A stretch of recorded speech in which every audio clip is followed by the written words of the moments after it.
Hello and welcome along to the fifth and final instalment of this Clyde FC FM19 challenge with me, Daniel. We're back as champions for the final day of the season, and we're here to have a party and reflect on the series and take a look at how English and Scottish football's gone this year. Of course, we'll show the live commentary as well to see if we can sign off from FM19 in style, as we've gone 13 points clear at the top of the league and managed to win the title at a canter. You can see that we've been scoring goals for fun more than ever before this season. We've been conceding a few more than usual as well, and David Goodwilly's going to finish off in style before he moves on to Livingston in the summer. So plenty of positives to reflect on in this episode. Even the finances haven't gone too disastrously wrong, and I just want to reflect on how much I've enjoyed managing Clyde, which we'll go and do throughout the 15 or 20 minutes. But firstly, of course, a massive thank you to everyone that has followed along with the series, and those of you that are looking forward to FM20 as well. We'll have daily content as soon as the beta's released, and hopefully that'll be as soon as tomorrow as possible. If you're looking forward to it, then please do subscribe for the channel. We'll have daily content from our long-term story and our one-season beta save too. Plenty of content in store on the channel, as well as our Cricket 19 career.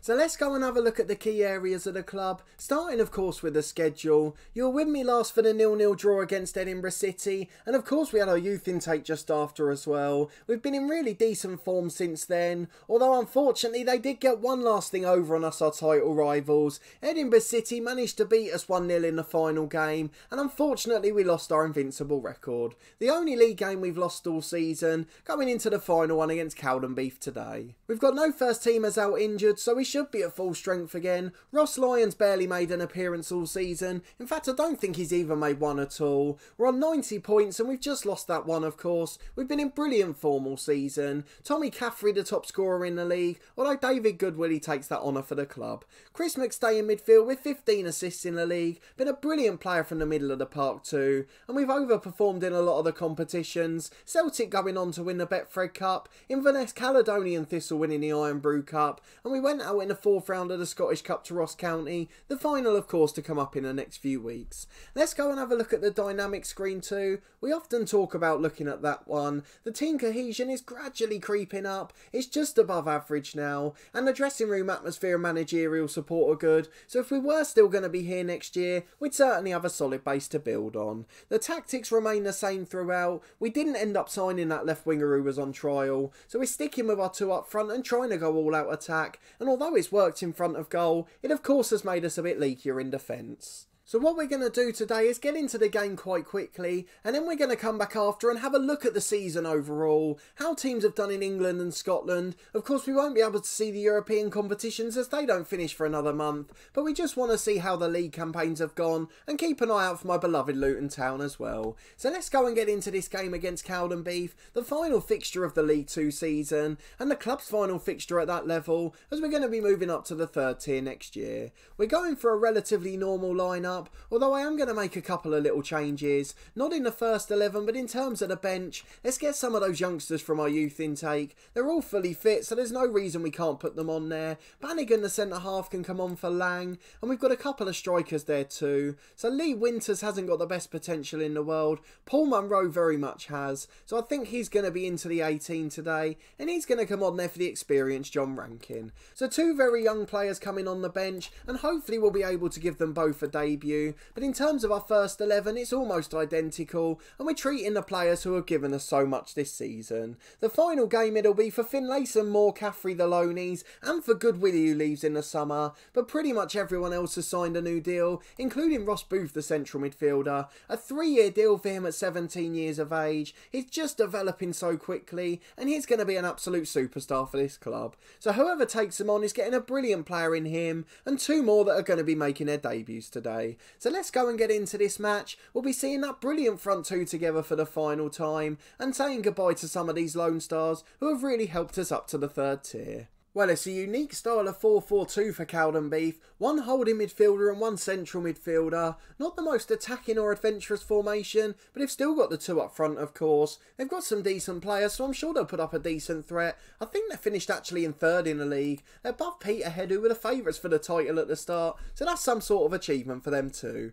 Jordan Stewart's motivated as we tell the lads to pick up where they left off. A good performance last time round, and I just want the two strikers to score on their final day. It's going to be a massive massive ask for the new manager to replace them two. Goodwillie and Caffrey, over 50 league goals between them. They've been sensational all year. And Goodwillie, of course, is a Scottish international, and Caffrey, I'm sure, will be an international player in the future. I'm just checking, he is Irish, so he's got every chance of making it there. The likes of Jane Collins from my beloved Luton Town's involved with them, so he's certainly a decent player, and Caffrey's got the potential to make it. It's Gilmore on the right hand side for us. We did have our first chance at a match there, but in the end it's got cleared and it's back out to Miller, and the highlight ends with no real danger. A quarter of the game gone, it's been a pretty quiet game. Maybe the lads are on their holiday already. It's Gilmore with a delivery, good save, and look who's there poaching 6 yards out. The goalkeeping standard at this level is very low, and my word has Caffrey taken advantage of that. He just sits on the 6-yard box, and every time something's dropped down, he taps it into an open net, as he has on that occasion there. 5 minutes to the break and we lead 1-0, and it's been a pretty decent first half performance. Well, we've restricted Cowdenbeath, no shots on target for them at all, and we've scored a goal, of course. Edinburgh City drawing, so they're not keeping it too close up there,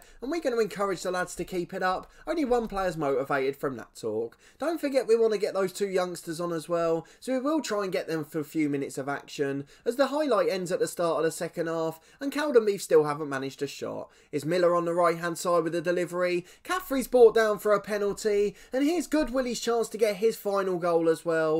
Can he score the penalty? He's so composed usually. Please just slide it in, son. Oh, he does. It's under the keeper. He probably should have saved it. But a 29th goal of the season for him. What an inspirational leader he's been. We're so disappointed he's leaving, but we can't begrudge him the move. He's earned it with his fantastic performances, and we lead 2-0 on a final day now. 25 minutes to go, no further action, so you know what that's going to mean. Paul Munro's going to come on up front for Caffrey, who's going to get a standing ovation on his final day. A poacher, and it's perfect for him to come on in that position, and Bannigan's going to come on for Finlayson. We want to say goodbye to those loanies that have served us so well, and hopefully they'll get applauded off the pitch by the away fans. Ross Bood's looking a little bit complacent. Who have we got that can come on for him? I think Cudahy will be able to do a job there, so he's going to play the last 25 as well. A quarter of the game remaining, we still lead 2-0, and we haven't looked in danger at any stage of this match. Gilmore with a free kick which is saved by the keeper, hacked away for a throw-in by Cowdenbeath,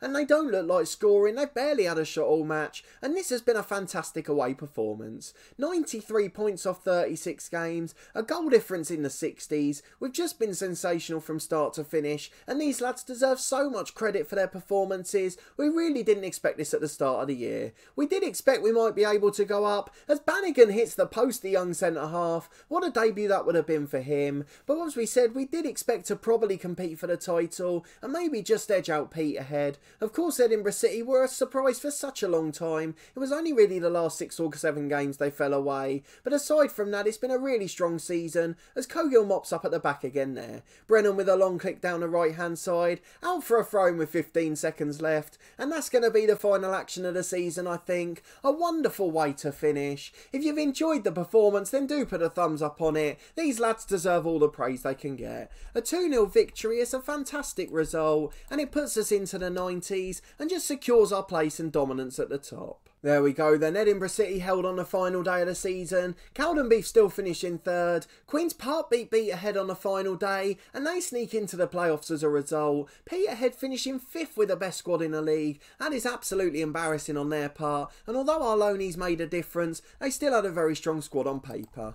Let's have a quick look at what the media said. The regular one, the quality of possession provides victory. We receive over 60,000 for winning the league, and the 2 youngsters of course made their debuts. So many positives to come from this one, but we're going to skip forward to the end of the week, and we're going to come back and have a look at English and Scottish football, see who's won all of the league titles, and if there's any standout moments from the year. Well, I was skipping through this, but while we're here, why not look at it? It's something I don't often do in the long-term stories, actually. The end-of-season review, we won 29 out of 36 matches, low number of league defeats, just 1 in the end. The end-of-season awards, Chris McStay getting player of the season, Jordan Stewart the left-back in 2nd place, and David Goodwillie, of course, in 3rd. The loanies can feel very hard done by there, but it shows how much quality there was across the squad. We were expected to be up there in the title race, and we managed to finish top of the pile in the end. Our worst moment was a 1-0 defeat against Edinburgh City, our only one of the season of course, and in a 4-0 victory against them in November, probably one of the highlights, I tend to agree. But ever since the 1/3 point after episode 3, we've been up there at the top of the table, and we've really managed to cling on and make it our own. A fantastic run of results all through the year. A few more players creeping up into the influential, which is crucial with Good Willie leaving in the summer. That'll help the next manager out next year, as at least 4 or 5 of those will be staying. We want to tell them what to achieve for next year, and of course we just want them to stay up. So let's see what we can offer here. I'm not quite sure what the recommendation would be. It seems to be talking about back-to-back promotions. I can't even see anything lower than mid-table actually, so maybe we should just say we want to finish in the playoffs. Let's see how the lads react to that. Really well actually, that's quite a surprise, although I guess it hasn't taken into account that the best few players are leaving. The end of season confidence review looks really good for us. Our job's very secure, and if we were staying we'd be delighted. But of course this is going to be the end of the FM19 cycle, so we are going to finish the challenge at this point. Season review of injuries, had a few with backup defenders, but thankfully the first 11 have stayed relatively fit. Just Good Willie getting injured for a month earlier on. Most of the others only having 1 or 2 weeks, and I guess only having 1 game every Saturday for most has tended to work well for us throughout the season. The squad return for pre-season in 6 weeks time. Of course we'll be long gone by then, but let's carry on our plan of skipping through the next couple of weeks before looking at our end of season review. Well, we're back and we can confirm that no other club's been promoted with us. East Fife managed to hang on to their place in League One, so we're the only ones getting promoted this year. From League One, we're just going to go through the Scottish Leagues,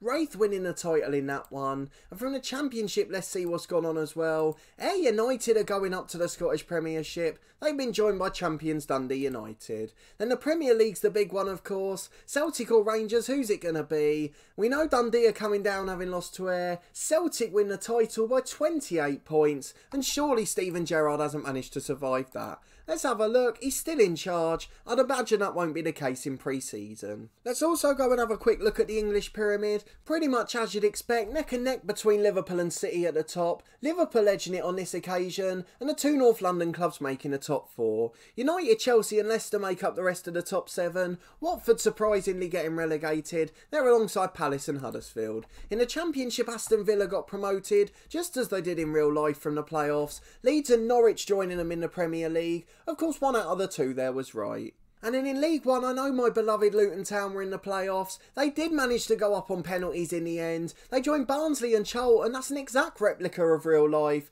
A fantastic outcome for those 3. In League 2, we're just going through very quickly. Of course, you can pause it if you want to see any more. Lincoln, MK Dons and Northampton up. Exeter joining them in the playoffs. Tranmere and Crewe down to the non-league actually. That's a little bit of a surprising one. Chesterfield promoted from the National League. Salford winning the title at a canter. And Dagenham and Redbridge going down to the regional leagues. That's something they probably wouldn't have expected. Let's see who won the North and South. York and Southport going up from the first. And then down in the South, who's gone up there? Torquay in the playoffs and Billericay winning the title easily. So for me, not too many surprises there, but just a quick run through of the leagues to see who's been going up and down in each of them. Of course, if there's anything that stands out, then do let me know. But I think we've got the main ones there. Certainly the ones that I was keeping an eye out for. But there's the squad that we're going to finish on, just so you can give them all a massive thank you. They've been brilliant as they have for me, and I've really enjoyed managing them all year. Chris McStay won player of the league season, but of course Good Willie, Caffrey and Stewart were all up there. Loads of good signings in there too,